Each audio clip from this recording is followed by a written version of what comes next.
Saudara-saudariku yang terkasih dalam Tuhan Yesus Kristus, salam damai sejahtera berkah dalam Horas. Mari kita belajar Alkitab sambil merenung. Tema kita kali ini, perempuan yang kedapatan berbuat zina.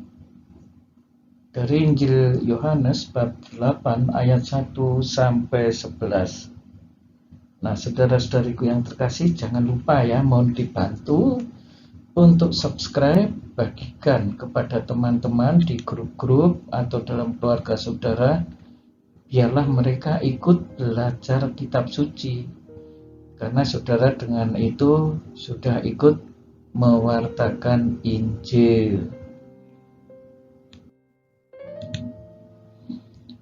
Yesus pergi ke Bukit Zaitun. Pagi-pagi benar ia berada di bait Allah. Nah, kita lihat ya, pagi-pagi benar sudah berada di bait Allah. Untuk apa ini? Ya kiranya untuk berdoa dan kemudian juga untuk mengajar. Disebut di sini ia duduk dan mengajar mereka. Juga disebutkan ya, seluruh rakyat datang kepadanya. Itu berarti pada saat itu sudah mulai banyak orang yang tertarik kepada pengajaran Yesus. Ya, antusiasme rakyat ini juga patut kita hargai. Karena apa? Pagi-pagi benar. Ya, tidak hanya Yesus yang berada di bait Allah, tetapi disebut ini seluruh rakyat datang kepadanya. Nah, coba sekarang kita renungkan ya kan, dengan misalnya jadwal misa pagi di gereja Katolik. Nah, misalnya terlalu pagi Romo, masa jam 6 misa loh. Jam 6 terlalu pagi. Tapi kalau mau dolan, mau piknik, pergi ke pantai, ya berangkatnya jam 5 pagi, enggak merasa terlalu pagi. Ya pergi ke gereja jam 6 terlalu pagi. Nah, ini ia duduk mengajar mereka. Ya, antusiasme orang untuk ikut pengajaran Yesus luar biasa. Nah, saat itu ahli Taurat dan orang Farisi membawa kepada Yesus seorang perempuan yang kedapatan berbuat zina. Ini pagi-pagi benar kok orang Farisi dan ahli Taurat ini bisa tahu dan membawa orang berbuat zina ini. Enggak tahu tadinya ada di mana mereka ini. Mereka menempatkan perempuan itu di tengah-tengah lalu berkata, "Rabi, perempuan ini tertangkap basah ketika ia sedang berbuat zina. Musa dalam hukum Taurat memerintahkan kita untuk melempari perempuan-perempuan yang demikian. Apakah pendapatmu tentang hal itu?" Nah, disebutkan di sini perempuan ini tertangkap basah. Lah, kalau tertangkap basah itu kan saat sedang berbuat, dan memang disebut di sini seperti itu. Anehnya, ya kan, kenapa yang dibawa kepada Yesus hanya si pihak perempuan? Di manakah pihak yang laki-laki? Nah, ini ada sebuah ketidakadilan gender ya di sini. Yang dibawa kepada Yesus hanya pihak perempuan, sedangkan yang pihak laki-laki dilepaskan. Nah, sekarang pertanyaannya, mengapa yang laki-laki itu tidak dibawa? Apakah mereka tidak berani? Nah, tetapi intinya mereka mengatakan ya, hukum Taurat memerintahkan kita untuk melempari perempuan demikian, melempari dengan batu maksudnya. Nah, ini tentu saja dilema besar bagi Yesus ya, kalau Yesus ini memberikan hukuman ya terhadap si wanita ini, orang akan dengan mudah, nah Yesus tidak punya belas kasih dan memberikan hukuman mati. Padahal yang memberi hukuman mati itu tentu saja saat itu adalah pemerintahan Romawi harusnya. Nah, tetapi kalau Yesus tidak menghukum, ya, dia dianggap pro dengan orang berdosa, padahal ini termasuk dosa yang sangat berat pada masa itu. Nah, kita lihat selanjutnya. Mereka mengatakan hal itu untuk mencobai dia. Nah, benar kan? Ternyata maksud orang-orang itu membawa si perempuan ini, di balik peristiwa itu ada niat jahat untuk mencobai Yesus. Mencobai untuk apa? Supaya ada alasan untuk menyalahkan dia. Lalu Yesus membungkuk ke tanah dan menulis. Dan ketika mereka terus-menerus mendesak, Yesus berdiri.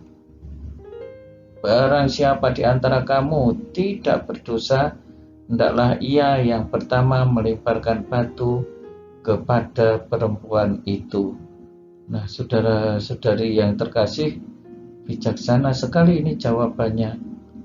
Ya, karena orang-orang itu bermaksud mencobai dia. Siapa di antara kamu tidak berdosa? Nah, tidak ada kan seorang pun yang berani melemparkan batu kepada perempuan itu, karena semua orang ya tentu saja akan merasa berdosa. Semua orang akan merasa bahwa dia punya kesalahan. Untuk melempar batu yang pertama, tidak ada seorang pun. Tetapi setelah mereka mendengar perkataan itu, pergilah mereka seorang demi seorang, mulai yang tertua. Ini juga aneh menurut saya. Kenapa demikian? Mestinya mereka yang tertua ini semakin sedikit dosanya, lebih banyak amalnya, lebih banyak kebajikannya, lebih banyak kebijaksanaannya. Tetapi tadi konteksnya kan siapa yang tidak berdosa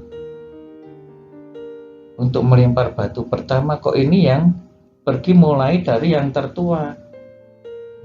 Dengan kata lain, bahwa orang yang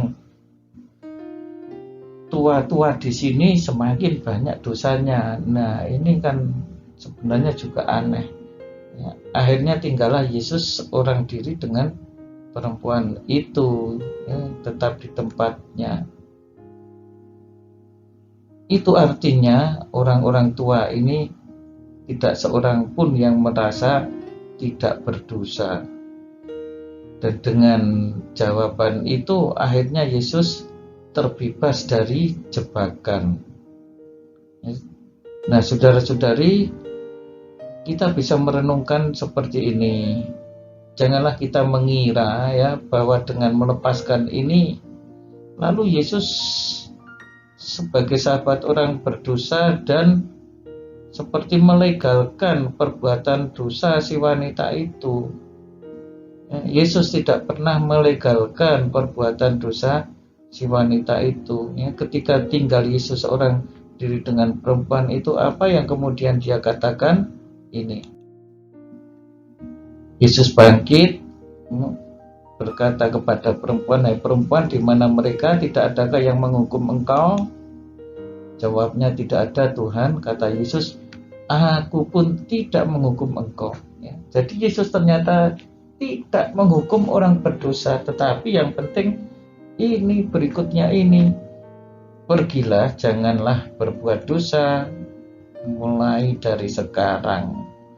Nah, saudara-saudari yang terkasih, kalau kita sudah diampuni Tuhan, lalu ya jangan berbuat dosa mulai dari sekarang.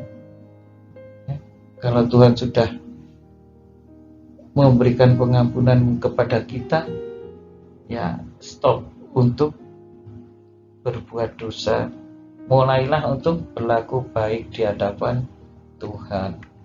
Nah, saudara-saudari yang terkasih, selamat untuk merenungkan ya Tuhan Yesus sebagai sahabat orang berdosa, tetapi dia tidak pernah mencintai dosa. Ia tetap menolak dosa. Terbukti dari ini, jangan berbuat dosa lagi mulai dari sekarang. Mari kita pergi untuk mewartakan Tuhan. Kita mulai dari sekarang tidak berbuat dosa lagi. Tuhan Yesus memberkati, berkah dalam. Jangan lupa untuk subscribe.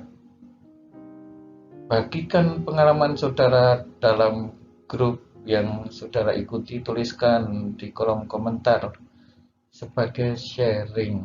Terima kasih. Saudara-saudari sekalian, pekerjaan saudara, keluarga saudara dinaungi, dibimbing, dan diberkati oleh Allah yang Maha Kuasa, Bapa dan Putera dan Roh Kudus. Amin.